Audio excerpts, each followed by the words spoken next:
Dy raste të plaçkitjes janë regjistruar ditën e djeshme në Prishtinë. 4 shtetase kosovare dyshohet se kanë sulmuar fizikisht një tjetër dhe sipas policisë i kanë marrë me forcë para.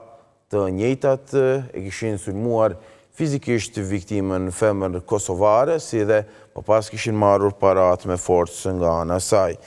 E vendim të prokurorit pas intervistimit të dyshuarit janë dërguar në mbajtje, ndërsa në rastin tjetër në rrugën Prishtinë-Ferizaj tek rreth rrotullimi tek QMI, një punëtor i një firme ka raportuar se derisa ishte duke drejtuar automjetin e firmës, e kishte goditur nga mbrapa një veturë tjetër. Pas goditjes, kishin dalë nga vetura 2 persona të dyshuar, të cilët kishin përdorur sprej ndaj tij dhe kishin marrë çantën në cilën ndodheshin para të në vlerë të konsiderueshme dhe të njëjtit kishin ikur nga vendi i ngjarjes. Rasti tashmë është nën hetime nga njësitë kompetente policore.